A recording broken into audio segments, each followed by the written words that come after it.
All right, ladies and gentlemen, Dave Costa, the Renegade Aviator, with you for another edition of Moses Lake Live with a very special guest this week.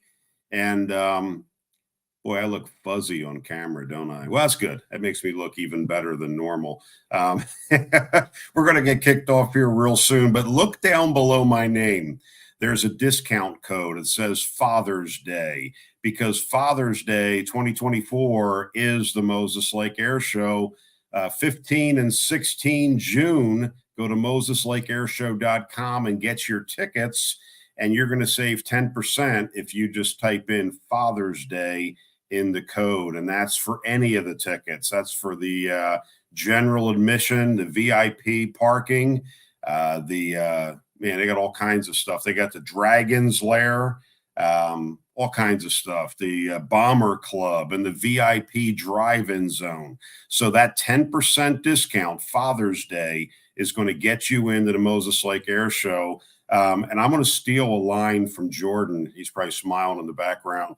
The most well-rounded air show in the country. I love that. Come on out on Father's Day. I'm not going to waste any more time giving you a sales pitch, but I put the discount code down there so you can take a look at that. And I'm going to introduce to you a friend of mine, somebody that I interviewed back in 2020 when we were in the midst of the pandemic, and we were all sitting around wondering if we would ever have air shows again. And Eric Farewell was one of those great interviews. Highly energetic individual, somebody that has a passion for aviation, somebody that's out there doing more than just talking, right? So a guy like me, I'm just out there talking right now, but Eric Farewell is actually doing stuff. And the element that he's going to bring to this year's Moses Lake Air Show is something absolutely unique. Without further ado, Eric, welcome to Moses Lake Live. Thank you so much for having me. I'm excited to be a part of this podcast once again, and of course, to be a part of the world's most rounded air show. It's going to be a great experience. You know, we get to bring something different to the table this year and get to highlight some traditional STOL competition right there live with some of the heroes of the STOL world at Moses Lake. It's going to be quite the Father's Day gift to myself to be there, and I'm really looking forward to watching our guys who, man, last year we had over 60 million people watch our videos, and being able to bring it live to an air show audience for the first time is going to be very exciting. Well, you know, it's really amazing with the amount of social media impact that you're able to get. And you've been, a long time being able to pull this kind of traffic, but seeing it live, as we kind of talked back in 2020 when we were looking at were air shows even going to continue, here we are, man, we're out there again. So, and now, you've gotten into the, you're now CEO of National STOL. You actually bought the opportunity. And I kind of label it as an opportunity because it really is. It's a labor of love, I'm sure. But Eric, kind of give us a little bit of history of what brought you from your humble beginnings and the things you had to overcome. Because everybody goes, poor me, woe is me, I can't get into aviation because I stubbed my toe. Somebody looked at me the wrong way, right? And so nobody wants me in aviation. Well, you've had your share of ups and downs. I have. It's, for me, flight was first introduced when I was 3. My grandfather was a World War II fighter pilot. My uncle was a pilot for United. And I found myself in a Blanca Super Viking going weightless over the orange groves. And to this day, I remember how that airplane smelled. I still track it, 7373 Victor. I just every once in a while I look around. Is it for sale? Is it for sale? I need another airplane, like I need a hole in the head. But I loved that experience so much that by the time I was 7, I was completely locked in. I knew without a doubt where I wanted to go, what I wanted to do, what I wanted to be. And that was an Air Force fighter pilot and fly air shows someday. And, life didn't work out the way I anticipated. I was a test pilot and broke my back for the first time when I was 17 and again when I was 27. But I had the opportunity to test fly airplanes when I was young, and that's something that not everyone got to do. And it was really incredible. I'm now 38, somewhere around 5,000 hours. I don't really keep a logbook between fixed wing aviation, about 87 aircraft types, and a whole lot of paramotor flight time too, which became my addiction when I found out that we were having children and no one ever told me that children and airplanes are both very expensive, and you kind of have to weigh the odds of which one you're going to do first. So the paramotor was a great interim activity and a way to stay in the sky without spending all the money of the airplanes. And eventually I got back to airplanes, which is great. I've got a Kit Fox and a RB6 now. And man, somebody one day asked me if I'd come and announce a national STOL event. And I'd, of course, seen them at Sun and Fun and whatnot. And I was like, yeah, but STOL planes look cool. I've announced air shows. I'm like, sure, I'll get involved in that. And next thing I know, I'm asked to announce at an event in Wisconsin and then at an event in Louisiana. And I'm like, this really is national STOL. They're going all over. I found myself in March of 2022 in Jennings, Louisiana. And I landed, I would say it was like 14 gusting 30, one of those flights that's just like, oh, okay, it was bumpy, squeak in with the weather. And then it poured. And I mean, it poured. We call it swamp STOL for a reason, because that entire field is just swampy, nasty, gross. And the pilots aren't flying. And what I found was these are the most incredible pilots I've ever met. I've been in so many different corners of aviation, but these pilots are cordial. They're gracious. They're farmers. They're just your average backcountry guy who loves aviation so much that they're willing to work to get better at it. And I knew right then, I was like, I have to buy this company. It's losing money. It's the perfect time to buy a company. And so I got involved with my partner, Tom Wolf. And our goal has been to bring STOL aviation and aviation in general to the world. And so we've done that with our live streams and our broadcasts and our production team. And now we're doing it to the Moses Lake Air Show community. And that was a long monologue. Jeez. No, it's great. And I think maybe some people may not even know what STOL is, but this is the most closely aligned, I think, to the real grassroots pilots. I mean, literally grassroots, because you're landing on grass. Or so kind of explain what the STOL, when National STOL was all about. So National STOL is a national series. We have this year 11 events across the U.S. where our pilots will come from all over the states, as far away as Alaska. And they actually come down to compete at each of these events. They're scored based upon their takeoff distance and their landing distance once you cross a set line. So it's a lot like golf. You want the lowest score you can get. I don't know. Did you see the Red Bull landing on top of the Burj Khalifa in Dubai? Yep, a buddy of mine was involved with that. Mike Patey was involved with that. Mike. There you go. People. Yeah, so I mean, we look at that as an incredible event, right? Incredible feat of engineering and skill. And that same weekend, I think his takeoff distance, I think he had 75 feet or 150 feet or something to take off on and land on top of a helipad, which is super impressive. Don't get me wrong. Really tall. But at our event that same weekend, we had a pilot whose combined score of takeoff and landing, I believe, is 41 feet. So pretty exceptional, to watch. You've got regular airplanes. You've got these hot rod superstar airplanes that are built in the unlimited class, designed to just blow people away. And as you're seeing on the screen now, if you're watching this instead of on a podcast, you can see some of our events. That's Swamp STOL. This is in Yuma, Arizona. Tons of people come out. Whole local communities. It's a great time, and being able to bring it to an air show like Moses Lake allows us a whole new generation of people who may never have heard of STOL or short takeoff and landing aircraft before. So super excited to round out the air show and share, our exuberance. And this is unique. So most of your events are standalone events. So for no extra charge, when you come to the Moses Lake Air Show, you're going to see a very unique event. I love that where he almost noses over like that. And then, that one wasn't nearly as close as the one we had at the last event. The last one scared me. I know him. Bush. Bush Air. He's a good guy. So so this is another element, coming out to this most well-rounded air show.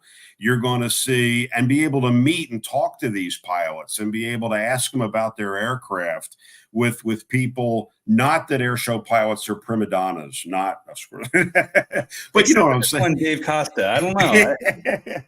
But no, it's a chance. These are airplanes that you can go out and buy. These are highly modified aircraft, obviously. A lot of them are certified. I mean, we have airplanes in here that are all certified aircraft, no illegal parts, and they're flying the heck out of them. Amazing. Amazing. And I mean, that's the key to being a pilot, right? Can you land and take off, and you're doing it to a highly focused short takeoff, short landing, but those techniques are the same as any pilot would do, unless you're flying a Gulfstream. And I mean, we don't land and take off in near 75 feet. We won't land on a runway that's not 75 feet wide. No, we definitely, these are skills that are used in the backcountry, and they're also, really crucial skills to dial in as you are becoming a more proficient pilot. If you're flying a single engine airplane over any sort of terrain, knowing that you're competent and you can put that airplane down where it needs to go. I was flying to an event a couple of years ago with a buddy in a 180, and we thought we had a cockpit fire. We were smoking the cabin. And, knowing that every field beneath us was a safe option on these giant tires that were flying, and knowing that this guy has the skill to put it down, not just in a field, but like he can pick the 6 inches of the field he wants the mains to touch in. It's a really great advantage for safety. It is. It is. And, I mean, today, we like to complain, right? I mean, pilots like to say, well, the aviators today are not like they used to be. Well, this is the stick and rudder skills that every aviator needs, every pilot needs to do better at. It's airspeed control, it's aircraft control. And it's something that can be watched by members of the audience of the air show, that you can see this up close and personal. I mean, this is right in front of the crowd, and something that you're just not going to see at the average air show. It's true. And one of the things I really love about this community too is, our events last year, we had 8 events last year. We had over 400 volunteers, over 150 pilots.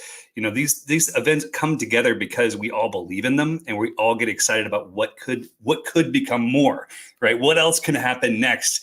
And so it's really an adventure for us to see who comes out. Guys like Steve Henry right there with his 450 horsepower Highlander, getting off the ground in 6 feet is just unbelievable. And when you hear the turbo spool up, it is just exciting. Very, very cool. Yeah, look at all these. They're all different airplanes. I see home belts. I see certified planes. You've got several classes too. I was looking at your website. Several classes of aircraft. We do, and it's really interesting to see how much more competitive they've gotten. We had a big rule change last year, shifting some airplanes around to different categories where that you wouldn't think they would fit together, but like the Huskies and the 170s, statistically, after all the events we've had, which we very painstakingly keep track of all the numbers and how people perform, we discovered that the Husky and the 170 perform within feet of each other, with a few small exceptions. There's one pilot, Austin Clemens, in his Husky that is just astoundingly talented at 22 years of age. But, we put these guys together, and it makes for some crazy competitive flights together. Watching these guys landing and taking off within 6 feet of each other. We may have seen a fist fight or two break out afterwards. It's a good time. It's a really good time. So you've got 2 aircraft that'll go head to head with each other. They'll go side by side, or do they go one at a time? So generally speaking, no. I can't give away too much. There are other things that could happen, but our pilots go one at a time for safety. So we have flights of 5 to 6 aircraft. They'll line up. We'll introduce the pilot to the crowd. We'll get them ready to go. They're air bosses with over 50 years of Oshkosh and Son of Fun experience. We'll go out and say, okay, Alpha 1, go. And they create the spacing to make sure that no airplanes get too slow on final. It's not a slow speed competition. This is a landing and takeoff competition. And that's the only area that really can become extremely dangerous. We've seen stall spins over and over again around the world because people get too slow, too high. So we do work really hard to make sure that we have great spacing from our air bosses. We make sure that we have a great pilot briefing. Pilots know what to expect. And of course, we have a rookie class as well, so they can come out with there's lower odds, lower pressure to perform. And all of those classes will be there at Moses Lake. This is an event like any other for us. So it is scored for the national title. Our national title fight is in November in Sulphur Springs, Texas, at the home of Legend Cub, which is a beautiful facility. Highly recommend. In fact, you should come out for that one if you can. It's a great time. That event. Dude, they treat us like kings. The best brisket I've had since moving to Texas was at that event. All right. So really worth the time. And these battles that happen, it's a points race, right? So if you win at Swamp STOL and you get 25 points, you come to Heritage, you come in second, you get 18 points, right? If you come to each event, it can get really, really tight. And you start to see these grudge matches building and building. And that's where we have some runoffs and things like that, where it might be side by side. But the majority of what we do, again, safety is our number one priority. We really have worked hard to make sure that our pilots are prepared and that we do everything we can to make this just like flying around their home strip. Well, and it's good that way, because then when you're the fan, the crowd, you're watching that airplane, and you can really look at, and you can see the pilot's control placements. You're actually looking at the flight controls move, where a lot of times if I'm coming by at 400 miles an hour, you're not seeing much of what I'm doing in the cockpit. We're just kind of streaking by. There's nothing wrong with that. It's a different perspective. But to give people that perspective of what actually happens, and actually watching that pilot. I mean, some of these aircraft, you can probably see their legs moving, their arms moving. You can hear the stall horns especially the carbon cubs. As the carbon cubs come by, you hear the stall horn going off every time. It's really wild. Very cool. Very cool. Well, yeah, and you've been a guy that, when I talked to you in the past, about overcoming obstacles, about being grateful, having the gratitude, and then sharing a passion. And air shows are all about passion. Well, all of us that have, where we are in aviation today, if it wasn't for those air shows, we would not probably be doing what we do, because it's the only place anymore, especially as airports are closed down during most of the year, to come out with your kids, with your family, with your friends, and experience people like us that are passionate, and passion is infectious. And I think in things like this, why we do the podcast, also listen to the gratitude and the of service nature of all of us that are in the air show world. Absolutely. And what's really been neat to see is how big the community is getting. With 66 million viewers, we've got more and more fans coming from all over the country. This year, we launched our new STOL series, which sounds crazy, but Microsoft Flight Simulator. There's guys out there building our runways with our production trailer there and our tents there and a crowd set up and all of these things into the simulator. And then they're having live events with announcers and scoring and all the other things you might imagine in eSIM. So you were having all these different worlds who might otherwise never have access to the community of aviation, now getting that access, coming out from the SIM community. We had one of our guys came out from the SIM world, never been to a live event, had never really been around airplanes in his life, and came out to Swamp STOL and loved it, volunteered, became a part of the family. It's such a cool experience to see these different worlds colliding. And I've talked about this before, but I'll bring it up again. I genuinely believe that when you fly, it shifts something inside your soul. There's this moment, astronauts call it the overlook effect, where we start to look at ourselves and the world around us differently. And that is a gift. And the more people we can share that gift with, the better. Yeah. And it's as I always say, excellence demonstrated, right? You don't need to say how good you are. Go out there and prove it. My book is finishing up. It's called Shut Up, Show Up, Be Excellent. And it's what air shows are about, right? People that, despite the challenges, despite the excuses, they show up and they gain the skills first. These people that are flying here and in the video, they didn't just do this after 3 or 4 landings. It takes work. And I think a lot of people give up too quick on their passion because it is hard. But excellence makes it look easy. So, yeah, what do I know? Not only does it make it look easy, but it makes it feel easy. And you start to see guys like right here on the screen right now is Brandon Korn. Brandon took that Cessna 205 and flew to every single event. Idaho, Louisiana, didn't matter, from Hearn, Texas, every single event last year. And, he went from placing okay in 2022, to where he won his entire class. And what an incredible performance. Before that, we saw Steve Henry, who is probably one of the most adamant competitors I've ever met in my life. The guy's, if you say, I'm going to beat you, it's on. It doesn't matter what it is. It doesn't matter how ridiculous it is. He is going to find a way to try to beat you back. But it's remarkable to see competitors like that. We just saw another one, Justin Tisdale there. Justin, he's a Marine veteran who wanted to carry on his dad's legacy and built an airplane, got his private pilot's license, did the first flight in that airplane, and then immediately became a competitor. He wanted to learn to become as good of a pilot as possible. And I don't think he ever placed higher than 5th in the first season. In our first event this year, he placed 3rd place. And it Wow. was a runoff. He could have been in second, which was just incredible to see the performance shift. And it's a testament to how hard these guys are willing to work.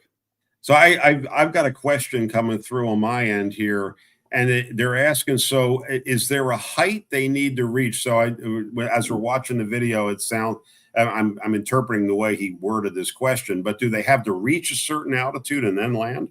Yes. So it looks right now like these airplanes are just taking off and landing nonstop, back to back. What we actually do is put 5 to 6 airplanes in a heat. They take off, they climb to 400 feet and complete a normal pattern, a regular average pattern you might imagine, and then come back on approach.